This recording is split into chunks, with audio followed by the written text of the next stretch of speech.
আসসালামু আলাইকুম ওয়া রাহমাতুল্লাহি ওয়া বারাকাতুহু।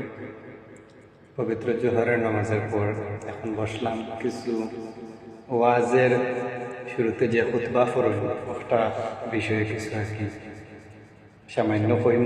আমার এক বন্ধু করে একটা ফেসবুকও ছাড়ানোর না দেখিবা বা মিলে না ভিডিও দেখি এখন ওই হিসাবে।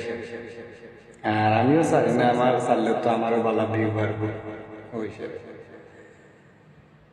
الحمد لله نحمده ونستعينه ونستغفره ونؤمن به ونتوكل عليه ونعوذ بالله من شرور أنفسنا ومن سيئات أعمالنا من يهده الله فلا مضل له ومن يضلله فلا هادي له ونشهد أن لا إله إلا الله وحده لا شريك له ونشهد أن سيدنا وسندنا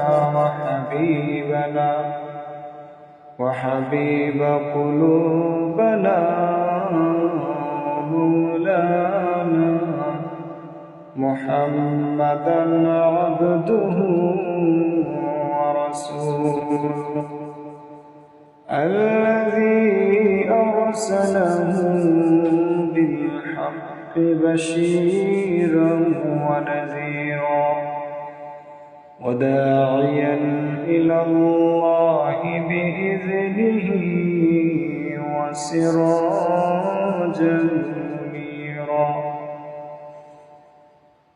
أما بعد فقد قال الله تعالى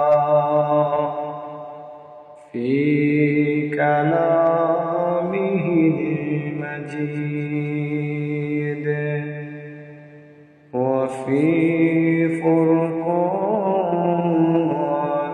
الحميد. أعوذ بالله من الشيطان الرجيم. بسم الله الرحمن الرحيم. منها خلقناكم وفيها نعيدكم ومنها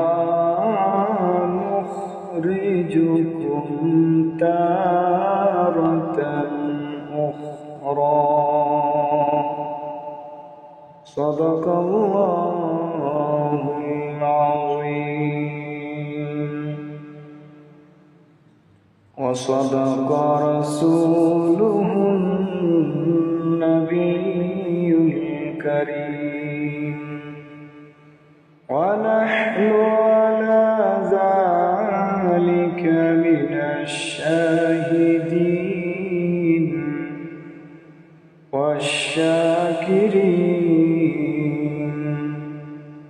والحمد لله رب العالمين. صدق الله. এই আয়াতের মানে ওয়াজ আমি বয়ানটা না করিয়া আহিলা সারমর্ম বেশি না দিয়া অর্থ কইলেই মিনহা খালাকনাকুম, যেই মাটির থেকে আল্লাহ তোমার সৃষ্টি করছেন, ওফিহা নুঈদুকুম, এই মাটিতে আবার আল্লাহ তোমার রাখবা, আমারে রাখবা, মরার পরে কবর যাইবে। ওমিনহা নুখরিজুকুম তারাতান উখরা, আবার আল্লাহ এই মাটির থেকে আমরা কিয়ামতের দিন উঠাইয়া হাসরের দিন বিচার করব। এই আয়াতের অনেক তরজমা, অনেক ব্যাখ্যা আরো আছে। আল্লাহ রাব্বুল আলামিন আমাদের বুঝার তৌফিক। আর এখন তো বয়ানের সময় না, যেহেতু আমি খুতবাটা পড়ছি, জাস্ট আয়াতের অর্থটা কইলাম। অন্য সময় এই আয়াত সামনে রেখে বয়ান করবো ইনশাআল্লাহ। ওমা তৌফিক ইল্লা বিল্লাহ, আলাইহি তাওয়াক্কালতু ওয়া ইলাইহি উনীব। আসসালামু আলাইকুম ওয়া রাহমাতুল্লাহি ওয়া বারাকাতুহু। বিশেষ করে দোয়া করবো, আমি খুব অসুস্থ, আর আমার নাকশার প্রবলেমের কারণে শ্বাস ফেলাইতে খুব একটা অসুস্থ, খুব একটা মানে কষ্ট মিলে। দোয়া করবা। আসসালামু আলাইকুম।